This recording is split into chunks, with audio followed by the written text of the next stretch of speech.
Badland Chugs all the time on my youtube.com. But after this incident, I don't know whether I'm still a fan or not. Here is my story. One day, Badland Chugs started up a live stream. I tuned in eagerly. The live stream started up and it was horrifying. He was drinking human blood. You could see one of his victims in the hallway, dead on the floor. He read a comment and looked back. Oh, him? Don't worry about him. Shut in the world, he said. And suddenly the man started to crawl and gasped out, help me. Badland Chugs got out his Winchester Model 21 shotgun and killed him right there on the stream. He's of no use anymore, no blood left. You now. Chug in the world. I couldn't believe what I saw, but I kept watching. At the 3rd hour mark, you could hear a loud bang from his home, and you can see 4 more bodies fall to the ground in the hallway. Don't worry about that. Chug in the world. I couldn't believe what I saw, but I kept watching. At the 3rd hour mark, you could hear a loud bang from his home, and you could see 4 more bodies fall to the ground in the hallway. Don't worry about that. Chug in the world, he said. He went back to chugging.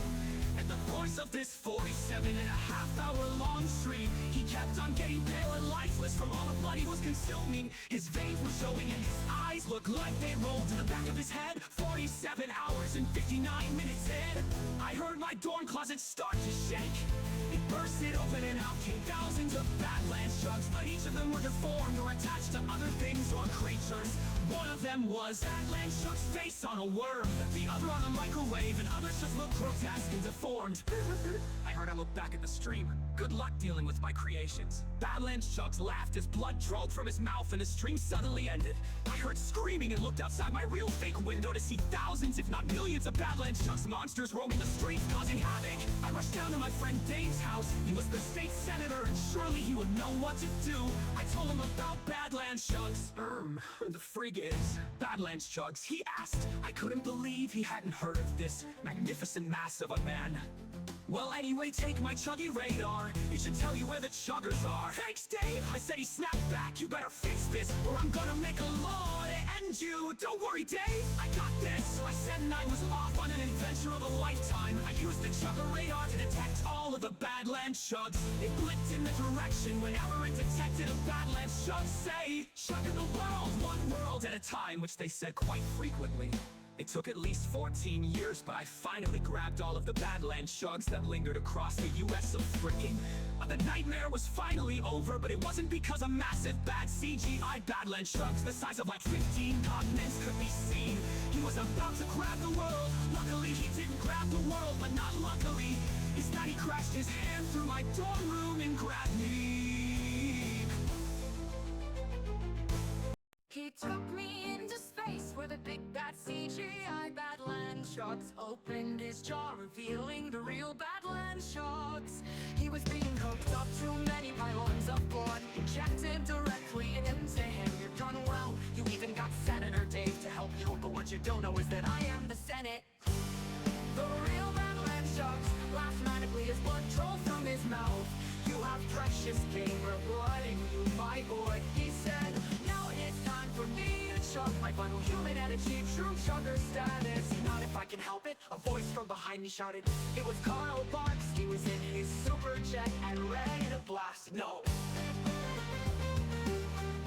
Screams Badland Chugs as Carl Barks blasted Badland Chugs. Like he was playing a stairs level on Ghostbusters NES.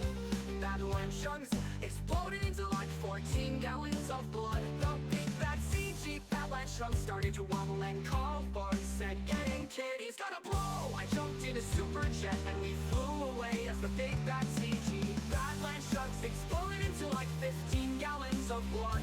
The day was saved and peace had returned to all worlds except for the void that the big bad CG Badland Chugs ate before getting to Earth. The end. I one day found a cartridge labeled Dippy Fresh's excellent, radical, bodacious, amazing game. It was weird because you'd think it'd be for the 3DS, but it was actually for the Genesis. I put in my Genesis and Dippy Fresh was there, and he said, "Come on down, the party's waiting." He reached out his hand from the TV and grabbed my head and pulled me down. I landed up in hell, and Dippy Fresh said, "You know it's me, dude." My name was Charles and I was scared. He left and went back in the cartridge, and he jumped and landed on my friend's yard. And my friend ended up and went back in his house. I tried to warn him, but I was in hell and wasn't very well. The next morning I woke up with a start. I had a big fart. I got out of bed bed with such dread. I went up to brush my teeth and fed my dog named Keith. He said, bow wow, when I gave him some chow. I went out the door and fell on the floor. I went to my bus and made a big fuss. I got really mad at a guy named Chad who was really bad. He got out his gun and wasn't very fun. He said, you are a cunt, and he smoked on his blunt. Then the teacher threw him off and started to cough. I was safe for now, so y'all don't have a cow. But the threat of Dippy still lingered. As my friends got fingered, I felt really scared. I was a good friend of Joey from the critically acclaimed YouTube channel Joey's World Tour. Ever since we were little kids, he would tell me which restaurants were good and bad, which ones had the most succulent flavors, and which ones were McWhining, as he would call it. Some would even say it was love. Joey didn't feel the same, but I was sure it would happen. It isn't the greatest, though. I have to deal with cleaning up many hamburgers after Joey would have one his memsy tantrums, as he'd call it.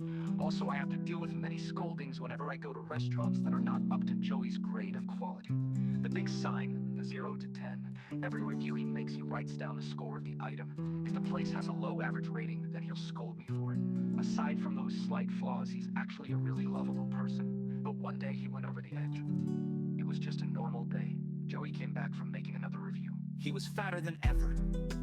So fat his chest was jiggling violently whenever he walked. God, I wanted a piece of that. He walked to his room and I tiptoed after him. I kept on hiding to see if he was looking. Luckily, he never looked back. He got to his room, and to my confusion, he lifted up his bed. I whispered aloud, maybe he forgot something under his bed. But to my amazement, he started walking down. When his giant body was out of the way, I saw a staircase leading down. I had to figure out where it went. I tiptoed down the staircase and found a place to hide. It was a giant room. Inside was what looked to be the USS Enterprise. For now, I just believed it was a life-size model. That theory was completely debunked when the ramp landed down on the ground slowly. The thing that came afterwards was something I would never expect. What walked out from the Enterprise was Fat Albert, one from the 2004 live-action movie. I couldn't believe my eyes. Joey gave a huge kiss on Albert's lips. I was heartbroken. They both walked in the Enterprise. The ramp lifted back up and the back of the room opened up, reveling the empty vastness of space. I jumped up and started a bolt toward the Enterprise, but it was too late. It jumped to hyperspeed before I could get close enough for them to hear me. I walked back up the stairs. I left a note for Joey saying thanks for all the secrets you kept from me, and left never to return again. To this day, no one believes my story, but I saw it in person, and I will never forget it. Big Penny walks on stage to greet some guys roll a Big Penny with him. His outfit consists of a bare rolled Oreo boots, a penny necklace, and rings that spell out Big Penny. Hey, what up, peasants? He exclaimed, "It's Big Penny in the house! Come on now, give me your penny." The crowd throws all of their almost worthless coins at Big Penny as 3 of the green guys picks up the change. Now I give you something better. Out from the ceiling pop 10,000 plastic pennies that say Big Penny on them, effectively going from something somewhat worthless to something completely worthless. The crowd screams with joy. Hi, let's do this shit. He yells as the crowd gets louder and the green men start marching around the stage with pennies that are big, but not as big as the Big Penny that is next to Big Penny.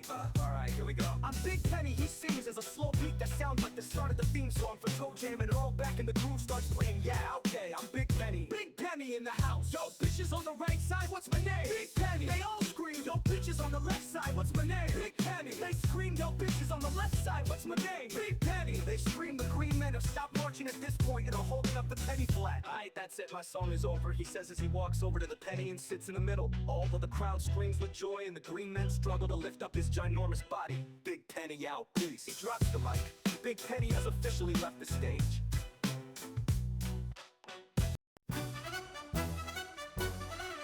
I found a game on my front porch. It was Nostalgia Critics' epic adventure.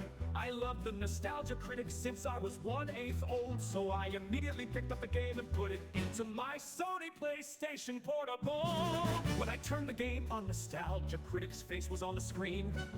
He had the face of a baby, but the voice of a man. He said, "I remember your deepest childhood trauma, so you don't have to." As he spoke, he had the mannerisms as Dr. Embryo from Crash Bandicoot, the Insane Trilogy. Then the screen shakes as his tiny baby eyes start bleeding, and an elongated note from Sonic Adventure 2's version of it. Doesn't matter, plays his face starts to morph. No, I say, not Peter Griffin from Family Guy. I was always scared of him. He starts talking, but now he sounds like Seth MacFarlane. Hey Lois, look at this human child. It is yellow like us. I said, this doesn't make any sense. Peter Griffin is not yellow, he is white like Chris Pratt. Then his face morphs into Homer Simpson. Oh no! The person I was scared of all this time was my childhood hero, Homer Simpson. My life has been a lie. I quickly run out of my room and crash through a window, smashing my leg on the pavement. As I grasp the situation, I put both hands on my leg and go,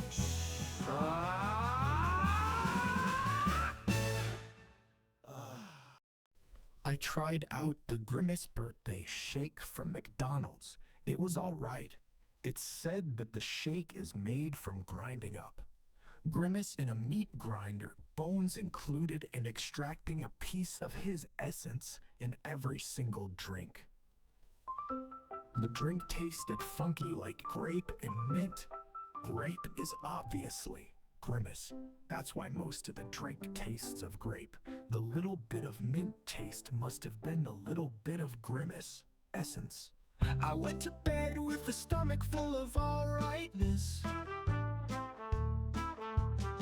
When I woke up, I was shocked I was turning purple. It may sound like a Pixar sequel, but it's true. I tried scrubbing off the purpleness, but it wouldn't go away. I was truly purple. I walked outside only to immediately be made fun of by everybody around me. I got fired.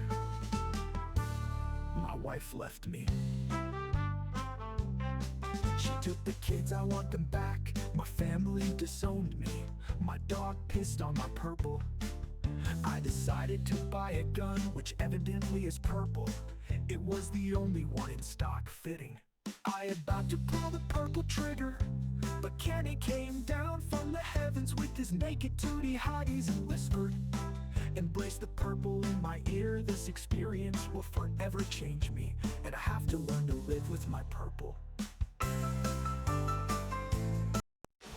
The Pokemon series was one of my favorite series. It had an amazing whole like Trubbish and Squirtle. But one day, my opinion changed. As you know, Pokemon Black and White has an infrared sensor.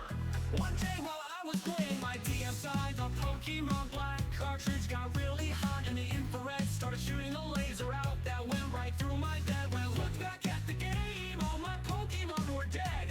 When I looked at the Pokédex, it said I had no Pokemon and Pokemon never existed.